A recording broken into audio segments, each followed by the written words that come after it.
Good. Jaya Radha Madhava Kunja Bihari.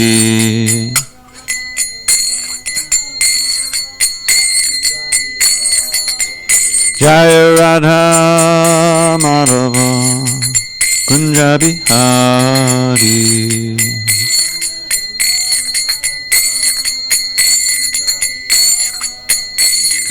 Gopijana Vallabha Girivardhari.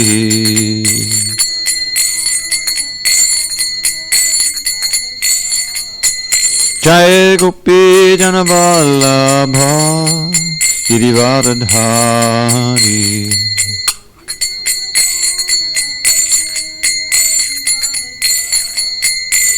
Yashodanandana Brajajana Ranjana. Yashodanandana Brajajana Ranjana. Yamuna Tira Vanachari. Yamuna Tira Vanachari. Jaya Radha Madhava Kunja Bihari.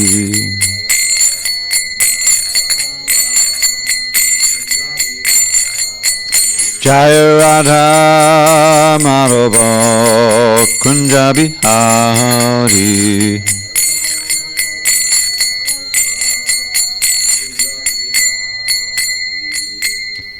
Jai Mr. Pad Paramahansa Pradikacharya Ashtotar the Shri Srimad Divine Grace Srila A.C. Bhaktivedanta Swami Prabhupada Ki Jai. ISKCON BBT Founder Acharya Srila Prabhupada Ki Jai.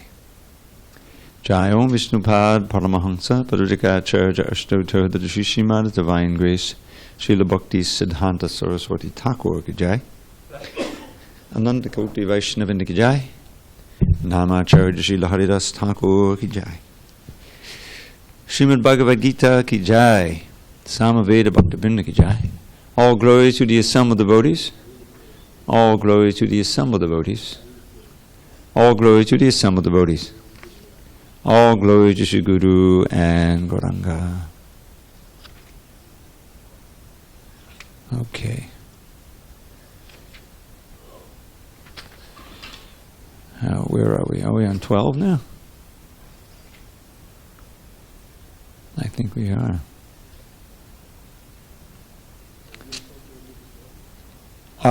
Sorry? This morning we read the Sri Ishopanishad, and now we're going to read the Bhagavad Gita. And I believe we're on text number 12. I know we did 11, and I don't remember doing 12. Chapter 8, text 12. Text 12. 356. Om Namo Bhagavate Vasudevaya. Om Namo Bhagavate Vasudevaya. Om Namo Bhagavate Vasudevaya.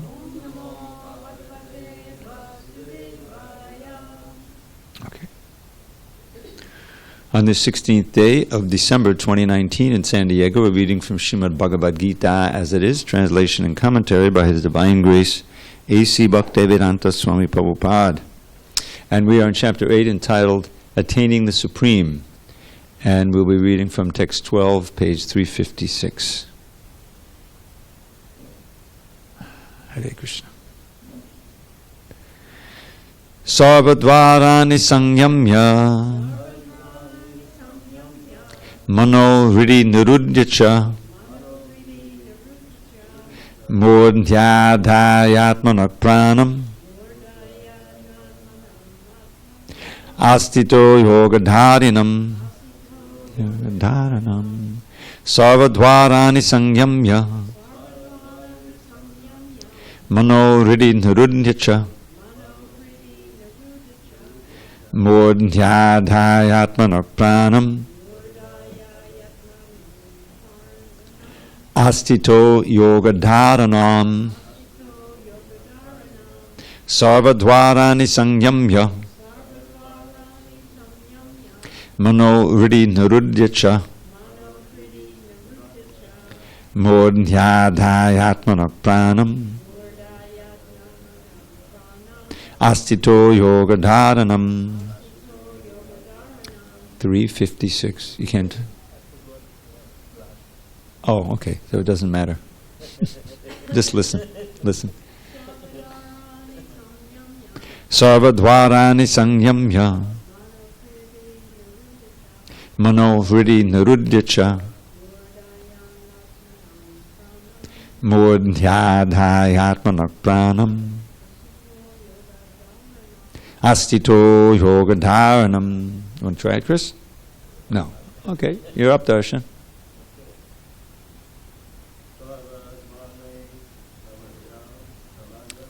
Sarvadvarani sanyamya mano vriddhi nirudhyacha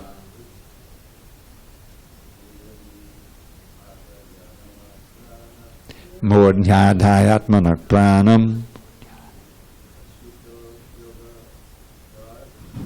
astito yoga dharanam. All right, I'll read through the synonyms.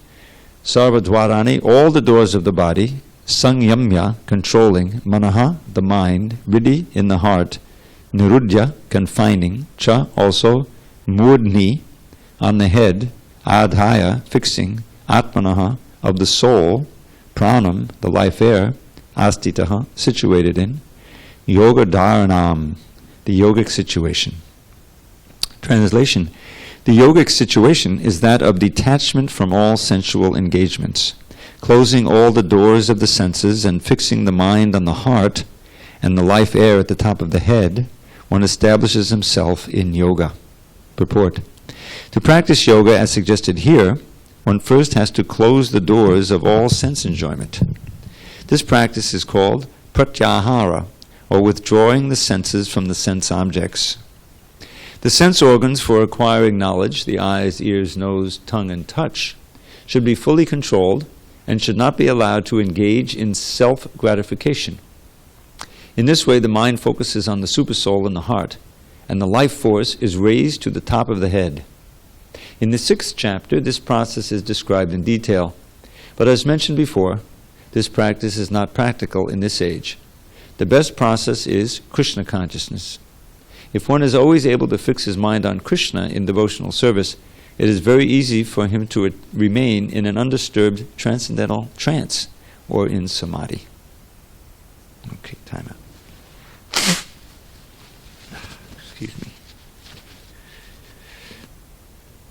Om jnana timarandasya jnanandana shalakaya chakshurun militam mena tasmai shri gurave namaha. I was born in the darkness of ignorance, but my spiritual master Srila Prabhupada opened my eyes with the torchlight of knowledge. I offer my humble obeisances unto him and all members of Sri Parampara. So this is a throwback to the 6th chapter. As Srila Prabhupada mentions, we're back in Ashtanga Yoga territory here, closing off all of these gates with the senses, the 5 knowledge acquiring senses, the eyes, ears, nose, tongue, and touch, putting the mind in the heart, and the life air, bringing it up to the top of the head. This is the classic Shat Chakra Yoga. Shat means 6. You know the chakras. I don't know if that's as famous as they used to be. Bringing the life air. So, but the basic principle here, I mean, is bhakti. If you look at text 10, Prayana Kali Manasam Bhaktya Yukto Yoga Balena Chaiva. So Krishna is definitely talking about bhakti. But here he's again talking about the essential nature of yoga, which is to control the senses from the consciousness going out through them and remaining attached to this world, and meditating on the Lord within in this case. But you'll see that before long we're going to be back to bhakti. And then text 14 is just back again to remembering me always, which is what Krishna concluded in the 7th chapter, or not the 7th chapter, I'm sorry, the beginning of this chapter. Remember, he has these three key verses which we can recall again: 5, 6, and 7. Antakali tamameva. Whoever at the end of his life quits his body, remembering me alone, at once attains my nature. Of this there is no doubt. And this is the essence of our practice: to try to remember Krishna progressively more and more in one's life, so that you'll remember him at the time of death. Then the general principle, text 6, whatever state of being one remembers when he quits his body, O son of Kunti, that state he will attain without fail. And therefore, he says in 7, O Arjuna, you should always think of me in the form of Krishna, and at the same time carry out your prescribed duty of fighting. With your activities dedicated to me, your mind intelligence fixed on me, you will attain me without a doubt. So that's bhakti right there. You can plug in your own prescribed duty there. Arjuna's was fighting. But we have so many things we need to do, but at the same time we have to remember Krishna. That's the whole idea. So that will become clear in the next couple of verses, that he's staying with that theme, because Bhakti Yoga is really the central theme of the Bhagavad Gita. It all comes back around to that in every chapter, and finally in the final instructions of the book itself. So, the yogic situation, detachment from sensual engagements. So, sensual engagements means indriya priti, meaning sensual engagement for the purpose of enjoying pleasure. People say, well, isn't that what life is all about? I mean, that's what life is, right? And the yogic teachings, the Vedic teachings are, no, that's not what life is about. That is our illusion. It's illusory life that keeps us bound to this world, because the senses can never be fully satisfied. As Krishna says, I always come back to this verse in the 5th chapter, Yehi sangsvarjaja bhoga dukkha yone evate. That bhoga, that enjoyment you experience from the contact of the senses, which includes the mind, with the objects of the senses, that very pleasure is the source of your misery. It's the source of your misery, at least to the point of bringing you back again to try to enjoy it in the next life. And what could be more miserable than birth, old age, disease, and death? If you want a graphic description, go to the 3rd canto. So that's not going to work. So what do we do with these senses? Because there's a force there. In other words, they're crying out for engagement. So in this particular verse, we restrain him and go within. But that's pretty impractical for most of us Kali Yugites. So we need a process by which we can engage the senses in connecting to Krishna, and accomplish much more than just restraining the senses, actually purifying the senses so that they become our agents. They become our friends in serving Krishna. Where would we be in bhakti without our ears and our voice? The voice is the most important active sense, and the ears for bhakti, for learning, is the most important sense for hearing and becoming enlightened. So we need these senses: the eyes to see the deity, the tongue to taste the prasadam. Every sense can be engaged in Krishna's service. If you think about what an arati is, right? We got the incense. That's your nose connected to Krishna. Next is the lamp, right? You go to the lamp and it comes about, you can feel it. The touch is there. The eyes are, of course, engaged in seeing Krishna. The ears in hearing the holy name and other mantras. And what did I leave out? Touch is there. Taste. Well, that's prasadam. After the arti, we can taste prasadam. So that's the science of bhakti, and it works. The mind, of course, the center of all the senses, becomes full of thoughts of Krishna when we follow the program and we engage the senses in connecting to Krishna, and it works. And it's more practical than this particular process, but the end result is the same: to become absorbed in thoughts of God at all times. So that's what's being spoken of here. Pratyahara simply means withdrawing the senses from the sense objects.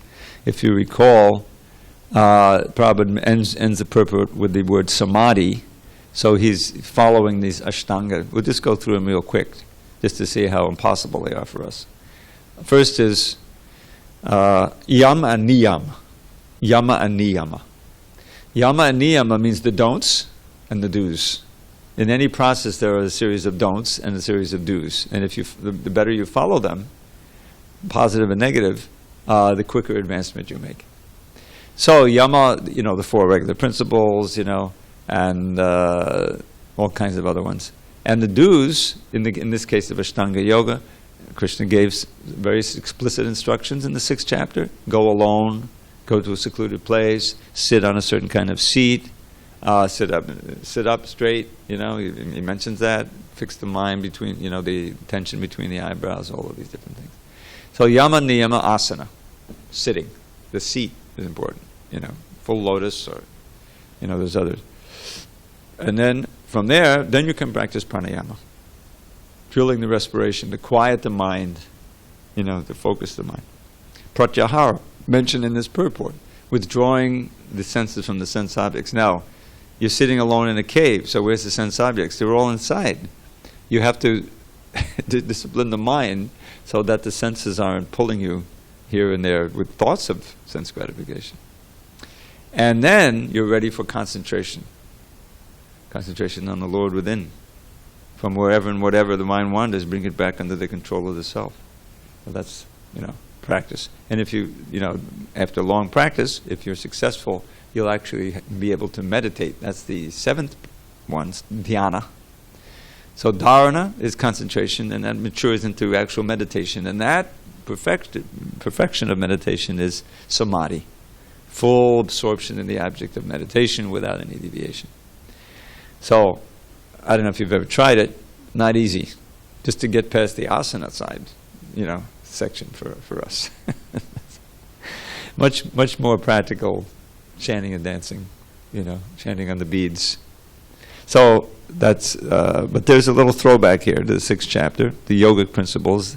The basic principle of concentration on the Supreme is there. All right, let's go on. Now he brings in Om. Om is important, syllable. Om ete kaksharam brahma vyaharan mamanusmaran yak priyati chajandeham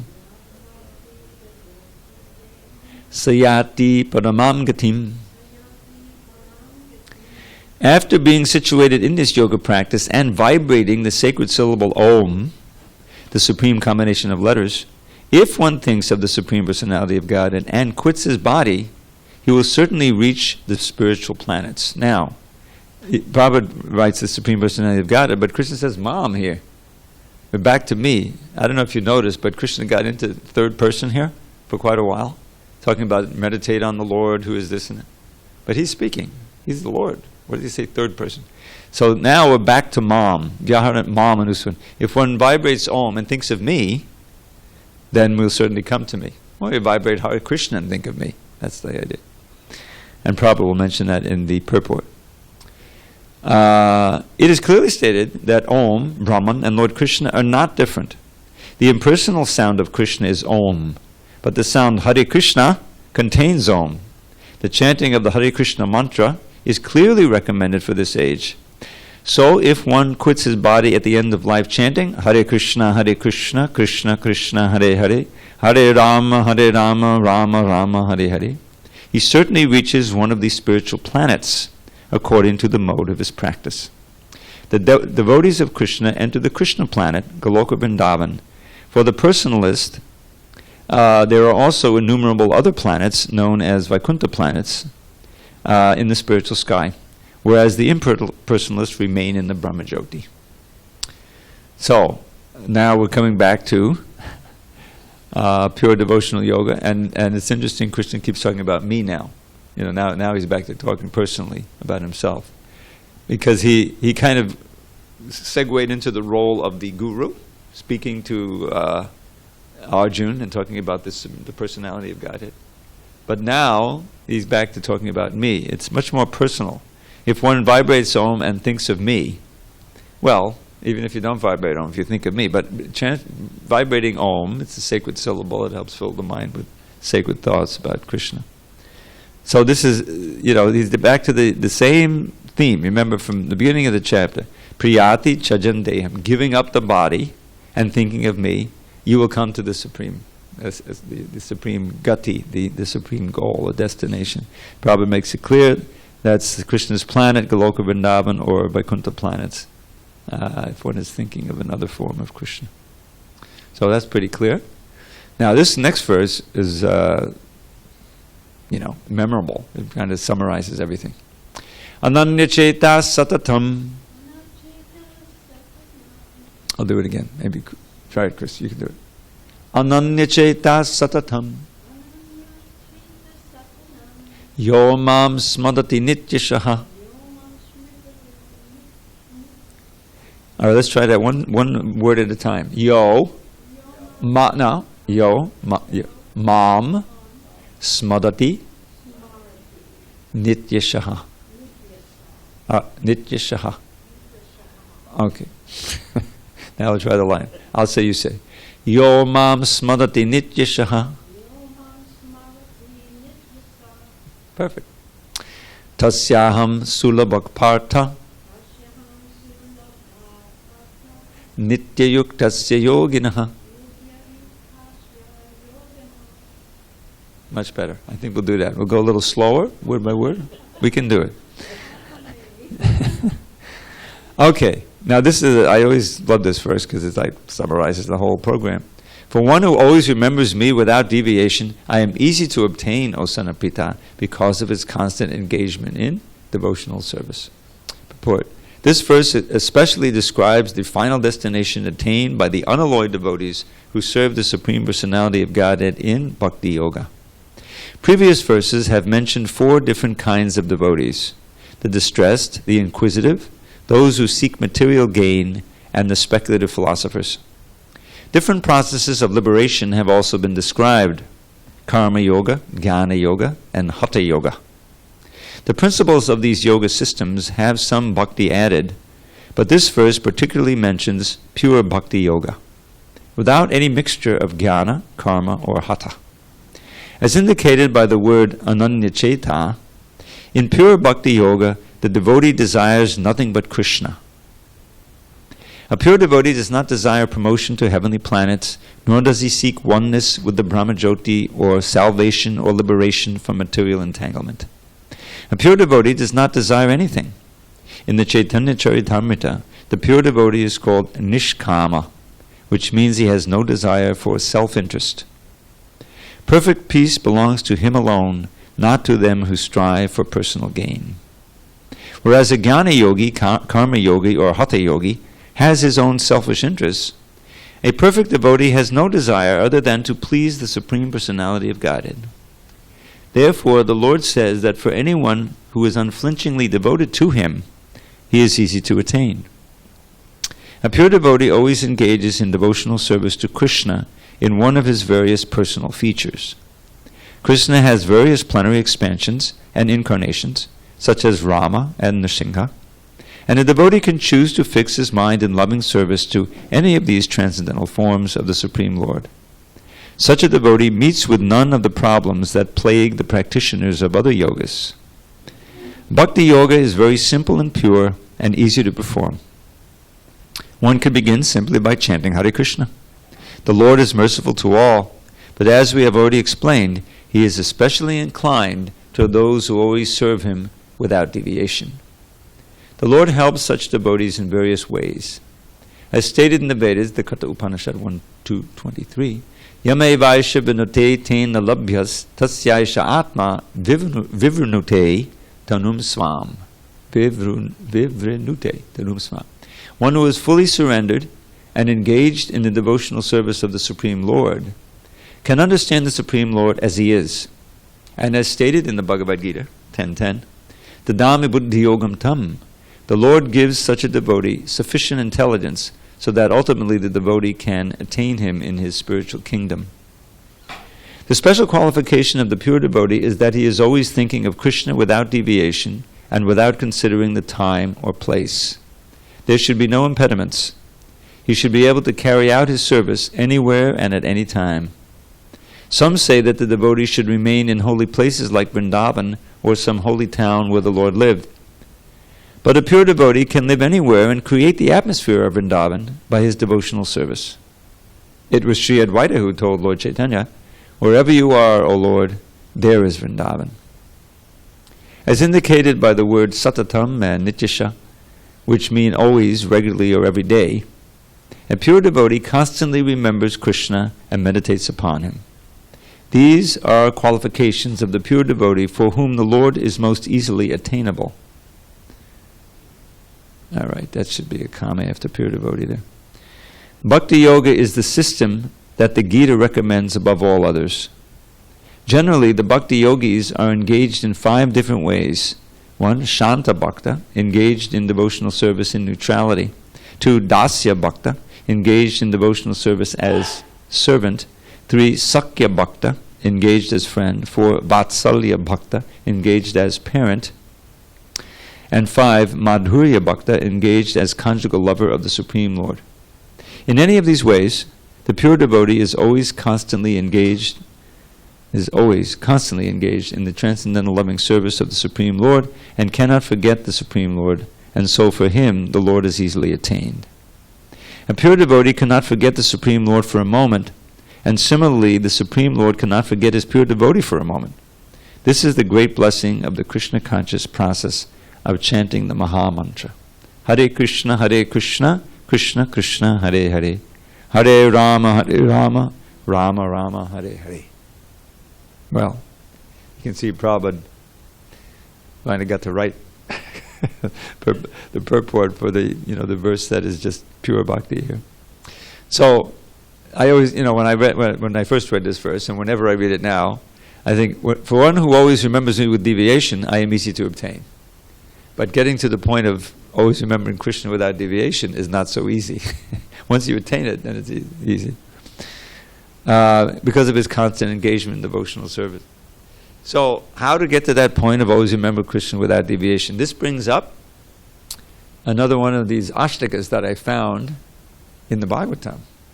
The Bhagavatam is Srimad Bhagavatam is filled with all kinds of wonderful instructions. Very deep and vast, broad and wide. And but every so often you find a specific lesson. It comes up a lot. Like you have the 9 Yogendras, and each of those 9 Yogendras has his own little lesson that he gives in the 11th canto. And some of them, they're very concise. So in reading the 12th canto, I discovered this 8 verses. It just happens to be 8 verses about the glories of hearing and chanting. So let's see if I can remember it. Okay. So it starts out, the first word is Sankirtan. Sankirtamano bhagavanananda shrutana bhavo vasanang hipungsang pavishya chittam vidanoti shesha yatata moko brahmavati vata. So what that verse says is that, now this is Sutta Goswami, who from the 2nd chapter or 1st chapter of the Bhagavatam, he comes in and he's relating the Bhagavatam to the sages at Naimisharanya. And Sutta was in the audience when Shukadev first spoke it to Maharaj Parikshit sometime earlier. And in those days they had these incredible minds. He heard it once, he remembered the whole thing. So now he's relating those 18,000 verses to these sages at Naimisharanya. So he's actually speaking the whole thing all the way through. But usually it's quotes within quotes within quotes. He'll say, like, we're reading the 4th canto now, so the whole section where Maitreya Muni is teaching Vidura. And every so often you'll hear, Maitreya said this, mostly he's quoting someone who's quoting someone. Anyway, at the end here, Sutta Goswami is about to finish his discourse on the Bhagavatam in the 12th canto. So this is practically his last instruction. So what he says here is, Sankirtamano Bhagavanananta. For one who is always singing and hearing in congregation the glories of the Lord, Bhagavan, Sankirtamano Bhagavanananta. Ananta means endless, limitless Lord. Shrutanubhavo, hearing with great attention. Vyasanang hipungsam pravishachittam. The Lord enters into the heart. Now he's already there, but he becomes manifest. And he cleans away all of the unwanted things in the heart. The unwanted desires, the doubts, and all these different things. Just as when the sun rises, it dissipates all the darkness, or when a powerful wind comes, it can blow away in a fog anywhere. So that's the first benefit. And then, on the other hand, because he goes back and forth, Mishagadastar asatiya satkata nakatyateha bhagavan arokshaja. Those words that do not glorify the transcendental Lord, they're false, they're useless, harmful, Mishaga asatir asatkata. Asatkata means mundane talks. They won't help us. They just keep us bound to this world. So he has half a verse that way. Then, but on the other hand, Tadeva satyam tadohaiva mangalam tadeva punyam bhagavad gunodiyam tadeva ramyam rushidam navang navang tadeva shashvang manasoma hotsavang tadeva shoka navashoshanang nanang yaduttama shloka yashonu giyate. On the other hand, those words that do glorify the Lord are true. They are very auspicious. They automatically bring piety, punyam. Tadeva satyam tadohaiva mangalam tadeva punyam bhagavad gunodiyam. These talks which describe the qualities of Bhagavan, they have these qualities. Then it says tadeva ramyam ruchidang navangdavam. They are very delightful, they're very tasty, relishable, and ever fresh. They never get boring. Tadeva ramyam ruchidang navangdavam. Tadeva shashvang manaso mahotsavam. One of my favorite lines in the whole Bhagavatam. They are an eternal festival for the mind. Shashvang manaso mahotsavam. They dry up the ocean of lamentation. Shokan vashoshanang nanang, for all people who can hear and chant. Yaduttama shloka yashonu giyate, which describe the glories of the Lord, who is described in the most beautiful verses, the beautiful poems. Uttama shloka means he is poetically glorified. On the other hand, Nayad vachas chitta padang hare yasho jagat pavitram bhaganita karashit tadvangshatirtam nato hangsa sevatam yatrachatas tattvahi sadavo mala. Understand? No. So, I'll see if I can this verse is practically identical to a verse that appeared in the first canon. Now you got 12 canons between here, it's a huge amount of it. But the identical verse, and Vishnu Chakravarti, a great commentator, says, oh, the whole Bhagavatam is bracketed by these three verses. It means they're very important. So here, what he's saying is, those words, that literary creation, which may be very beautifully composed, but it has nothing about Krishna, it's like a garbage heap that crows are attracted to. Those who like to hear these mundane sounds and read all this mundane literature. Nayad bachas chitrabadang. Chitrabadang is very nicely, beautiful poetry, but it's all mundane. It says, the swan-like devotees don't go there, just like the swans won't consort with the crows, birds of a feather, stick together, or whatever that's saying. So he's going back, one after another. The glorification of the Lord, on the other hand this way, on the other hand this way. And then the next verse was so important for Prabhupada that he was inspired to write the Bhagavatam from this verse. And he put it into his preface. When you quote a verse in the preface is your reason for writing the book, So that's this verse. Tad bhagavasargo janataga samplavo yasman pati shlokam abandhavatyapi namanyanantasya yashonkitana yakshinvanti gayanti gunanti sarava. That, on the other hand, those words, which that literary creation of Bhagavasargo is literally, sorry, couldn't resist, literally a literary creation, Bhagavasargo. Bhaga's words, Vasarga is creation of words. That literary creation, literary work, which does glorify the Lord, even if every verse is miscomposed, in other words, it's not very good materially, but because it wholly and solely glorifies the Lord, the great, sages and learned devotees, they'll listen to it and they'll relish it and they'll repeat it, because it's composed. Then he talks about naishkarmyam apyachita bhava varjatam nashobade jnanam alangaranjanam. That activity, which is devoid of any bhakti to Achyuta or Krishna, but which may be naishkarmya, meaning that it's not fruitive, more or less impersonal. It doesn't look so good. It's impersonal endeavors. Although you're not really incurring karma, you're not really engaging in bhakti, and eventually you deviate because it's unnatural. And then he says, what to speak of, that activity which is fruitive from beginning to end. Even though expertly composed, it just keeps you deeper in Maya. So now is 2 more verses. That was 6 verses. And what he says next is, Yashakshiyameva parishamaksharo varashamachara tapakshu tarishu avismati shridadapada padmayo gunanavara shavanara raribi. It says that very nicely performing your duties within Varnashram and performing the Vedic sacrifices and all these things and yoga, the best you can do is get more fame and more material opulence, which is temporary. In other words, that's not going to help you. But by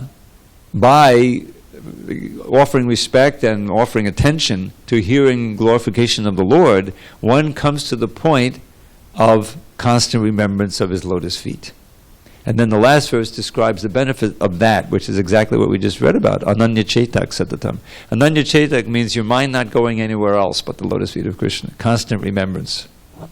Avismati Krishna padaravindayo chinotya baddhani shangtanoti sattvasya shuddhim padamatma bhaktim jnanam cha vijnana viraga yuktam. So what this means is that this constant remembrance of Krishna's lotus feet. In the previous verse he talked about Sridhar, which is the name for Vishnu. Sridhar means he who is possessor of Shri, opulence, or Lakshmi. But here he's talking about Krishna. Avismati Krishna padara vindayo. This constant remembrance of Krishna's lotus feet. Uh-oh. Coming straight for me. I'm just kidding. I don't think I'll get up here. What does it produce? What's the benefit? So, chinoti abhadrani means it destroys everything inauspicious within and without. Okay, this constant remembrance. That's what we're trying to get. Sham tanoti. This word sham is a rare word, but it appears in the word Shankara. There's different names for Shiva, Lord Shiva. One of them is Shankara. And so that am becomes an an in the context of Sanskrit. Kara means does, produces. He produces sham, good fortune, welfare for those who worship him. You see? So here, the remembrance, or the constant remembrance of Krishna's lotus feet, shamtanoti, expands your good fortune in every respect. You see? And destroys everything inauspicious. In other words, it's very auspicious to remember Krishna's lotus feet. But beyond that, sattvasya shuddhim, your whole existence becomes purified. Paramatma bhaktim, and it inspires further and deeper devotion to the Supreme Soul, Krishna, that bhakti which is characterized with knowledge and realization and detachment. Jnanam, vijnana, and vairagya or virakti. So that's the expanded version of this. Ananda chetak satadam yomas mariti nityasha. The constant remembrance of Krishna, which is not easy to get, but it opens up everything wonderful for us. So Prabhupada has this very nice purport here, in which he's differentiating between in the Chaitanya Charitamrita, he describes the pure devotee as nishkama. So this whole, transition from kama to prema, this is what bhakti is all about. Kama means material desire, headed by sex desire, but branching out into a million other things. And that is very nicely defined. Chaitanya Charitamrita is such a wonderful book. It gives the pastimes of Lord Chaitanya and his philosophy in great detail, very systematically, beautifully expressed by Krishna's Kaviraj. So, in the 4th chapter, Adi Lila, he describes nicely the difference between kama and prema. Atmendriya priti vancha tare bali kam, Krishnendriya priti itcha dare prem nam. The desire to satisfy one's own senses is called kama, lust. The desire to satisfy Krishna's senses is called prema, or love. They're very closely related. When the pure living entity comes in touch with the material world, having rebelled against Krishna and trying to imitate him, then his natural prema transmutes into kama. Ladani Shakti, Krishna's internal pleasure energy personified as Srimati Radharani. That's love. She's love personified. Radha Krishna Pranaya Vikritir. This is at the beginning of the CC. It's one of the Mangal Charan verses. Radharani is a transformation of love for Krishna. In other words, a personification of it. And in the spiritual world, they're separate. They're one and different, but they're separate entities. But they're united, like the sun and the sunshine. When they come here, when they appeared here, then they look like two different. They're separate. Now they have again united in one as Chaitanya Mahaprabhu. He's Krishna ontologically, but he's in the mood and complexion of Srimati Radharani, in showing how to love Krishna. So that Ladani Shakti, we also possess part of that. That's what sense gratification is. The Ladini Shakti, when pervertedly expressed through matter by the living entity trying to imitate Krishna, that's called material desire. And that's what keeps us bound here, and that's what's the source of all our suffering. So redirecting that in a practical way toward Krishna, through training and practice, that's what bhakti is all about. And this verse that Prabhupada refers to, he's talking about who can really be peaceful in this world. Now, if you read, as we read the Bhagavad Gita, you may or may not recall that in the second chapter, there was a lot about peace. And the conclusion was, Vihaya kama niksavan puram charati nikspraha. Nirmamo nadahankara sashantim adigachati. He condenses it all in one verse. One who gives up all kama, notice the word kama is there. Vihaya kama niksavan, all different varieties of material desires, gives them up. Pumang charati nikspraha, and lives free of such desires. Nirmamo, nothing is mine, everything belongs to Krishna. Nirahankara, no false ego of separateness from Krishna. The real ego is, I'm a servant of God. Sashanti madigachati. So that's expanded in this nice verse Prabhupada quotes from CC, which I'll share with you. There's basically four categories of human beings. There's the materialists of all stripes, in different modes of nature, but basically self-centered, looking to enjoy subtle or gross sense gratification.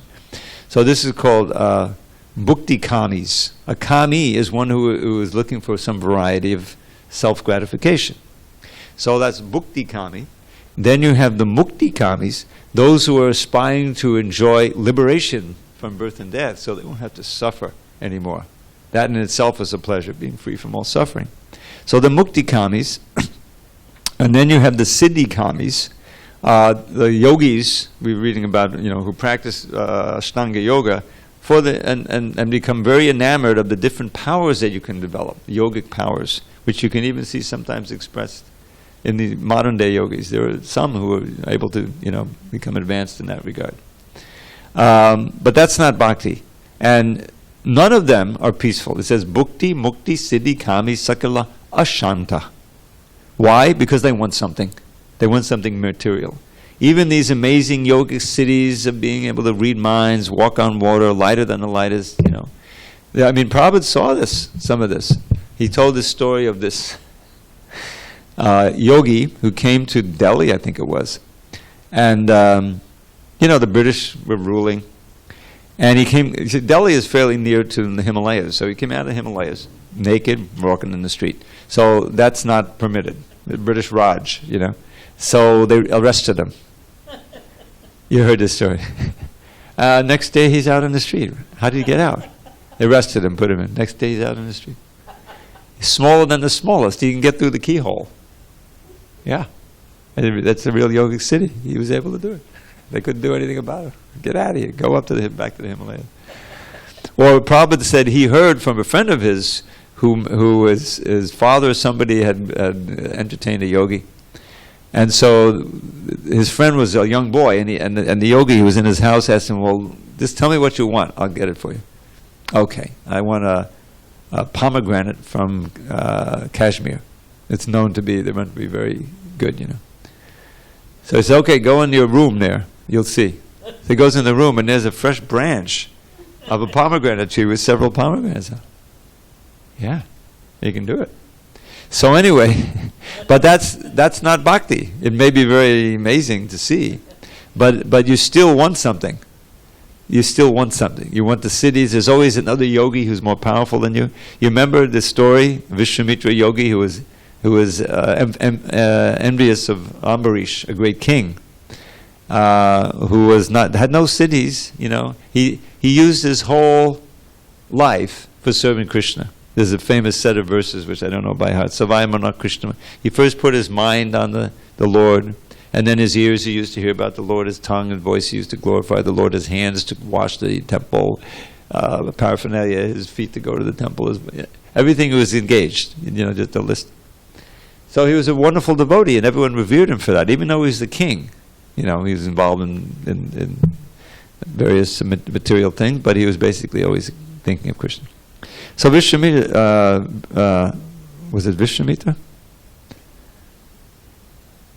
No, it was Durvasa. Durvasa, another powerful yogi who had all these cities, but he was always angry. Durvasa means someone who you can't live with. He's impossible to live with. You know. He's always thinking that he's being slighted. So he said, why does this Ambarish have more honor than me? You know, I'm a great yogi. He's just a king. I'm a Brahmin. He's a Kshatriya. I'm a higher, you know, whole false ego. So you've heard this story before. He some of you. He conspired. You know, he figured out a way that he could maneuver Ambarish into making an offense against him, so that he would then be justifiably angry and actually burn him to ashes. He came at a certain point in the Ekadashi when he was supposed to break the Ekadashi. Ambarish was always very strict, and as soon as he arrived, I think he was alone, but he was an exalted guest, and so Ambarish said, would you like to break prasadam, you know, break the fast with me? He said, sure, I just want to take a bath. So he went to take a bath in the river, but he purposely stayed long, knowing that the time was expiring and putting a lot of pressure on Ambarish, because he's a Kshatriya, and it's of great offense if your guest comes, if it was a very exalted Brahmin like Durvasa, to take prasadam before your guest. You take with him, or you feed him, and then you eat afterward. That's the etiquette. So time was running out. So what to do? He didn't want to offend Krishna by letting the time expire and not breaking it at the right time. And he certainly didn't want to, so now, you know, he's caught between a rock and a hard place. So he said, I know what I'll do. I'll just drink some water, and that'll break the fast, and won't break the fast. You know, just like break, you know what I mean? So that was the compromise, and he figured, well, that'll be fine, you know, I mean, I'm not offending him. So he came out of the water, and by his mystic power, he could see that he broke the fast, drank some water. He became furious, unjustifiably, and created this fiery demoness, to burn him to ashes. So he's this painting of him standing there, and this demoness is coming at him, all blazing fire, and he's not even flinching. There's whatever Krishna wants, Harekrishna, Harekrishna, Krishna Krishna, Hare Hare. Just like Prahlad, just like Haridas Thakur, great devotees. Narottam Das Thakur, I just read his biographies. One of his disciples did the same thing. Anyway, so the Krishna's chakra comes and annihilates the demon, and then goes after Durvasa. Now Durvasa, he showed that he wasn't as advanced as Ambarish. Instead of just, you know, praying and saying, well, whatever Krishna was, he flew off. He went away. He ran, and the chakra was behind him. You know. He went to Shiva, can't help you. That's Krishna's chakra. Went to Brahma, sorry, you got yourself into a real pickle. And then so he went all the way to Vaikuntha, and Narayan says, I'm sorry, I can't help you either. I'm under the control of my devotees. I'm not independent. That's what he says. You got to go back down. He goes back down, surrenders to Ambarish, and he's saved. You know. So, Bhukti Mukti Siddhi Kami, the Siddhi Kami, he's not peaceful. Durvasa is always thinking of being slighted. You know, do I have all the cities that I can have? And then the Mukti Kamis, they're also not peaceful because they want something, and their Mukti, their liberation, is never quite adequate. They always fall down again because it's unnatural to just be in Brahman Jyoti and not, you know, I am that I am. Anyway, so that's what Prabhupada is referring. But the bhaktas, yeah, nishkama, bhukti mukti siddhi kama sakaleya shanta, Krishna bhakta nishkama ata eva shanta. Because nishkama means they don't want anything for themselves. They just want for Krishna. And so whatever Krishna has in mind for me, I accept it, you know. Then you can be peaceful. So we should aspire for that state where we can, because this world is full of a lot of dangers at every step. Any questions or comments? How about from the internet? No? Nothing? We wanted to set it up so that they can ask a question. You can do that. You can have a little, you know, the types of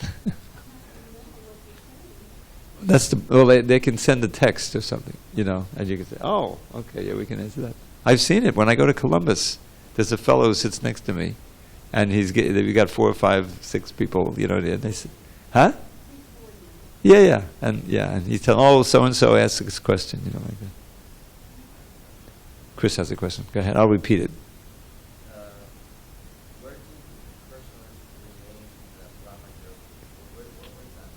Brahma Jyoti is actually the effulgence of Krishna's body. It's his vast light that is spiritual, It's the first stage of understanding the absolute truth. Brahman, Paramatma, Bhagavad. There's 3 stages. And the Brahma Jyoti is actually all pervading. We can't see it now. But this Brahma Jyoti as described in the Brahma Samhita. Yasya Prabha. Yasya Prabha literally means Govinda's effulgence. Is where the light, all the light of the sun is reflecting the Brahma Jyoti. We can't see it with our material eyes, but it's everywhere. And it's a state of pure spirit without any varieties. Remember, I don't know if you know this prayer, Nirvishesha Shunyavadi Paschata Deshatarani. Does that ring a bell? Well, pranam mantra for Prabhupada. So Nirvishesha means literally without any variegatedness, homogeneous, homogeneous spiritual light. Now, in that Brahma Jyoti, you don't have a material body, it's just pure consciousness. You're merged. And you're basically just conscious that you're conscious. There's nothing to be conscious about. The advantage is you don't have a material body, so you're not going to take birth. You don't suffer any disease or anything like that. But it's unnatural because we are eternal persons with spiritual senses, spiritual activities, spiritual feelings for God. That's all negated in the Brahma Jyoti. You don't experience that. So it's not really a proper final destination for an aspiring transcendentalist. And so the Mukti Kamis, they're afraid of getting another body. Because all I know of body is this body. This is explained very nicely. If you have a Bhagavad Gita at home also, you can. Chapter 4, text 10. You read the purport carefully, and 4:10, and it'll describe the different categories of people who don't come to Krishna. And the impersonalists, they're afraid. They're afraid of getting another body because all they know of body is that it's a source of misery. But they're throwing out the baby with the bathwater, traditionally. We don't want this body. We want a spiritual body. We don't want to merge into Krishna's effulgence or even worse into Krishna's body, which is another way of, ruining your spiritual life. We want to serve Krishna. With our spiritual body. That's the platform of eternal life and eternal happiness. And eternal peace, which is what we're talking about. Bhukti Mukti Siddhika. Krishna Bhakta Nishkama. The only way to be truly peaceful is to completely sublimate all your material desires into spiritual desires. And then, even in this world, which is so full of so many dangers, you can be peaceful. It's like I showed how, neophyte I am. I left this nice jacket, which you need. It was 47 degrees this morning when I walked over here. I had to have both of these on. I left it here. And when I came over to get it, I couldn't find it at my house. And so I was all vertutzt. Oh no, did I lose my jacket? Did I leave it in the car? So that's, the thing is, because I was thinking, I don't want to be cold, Now, if I was really advanced and, cold or hot, I'd be all right. Harekrishna, Harekrishna. Anyway, I'm still hoping. Anyway, it came back to me, so I was relieved. This was a gift Bhadrinarayana Swami gave me this. All right, time for Arti. All glories to Srila Prabhupada.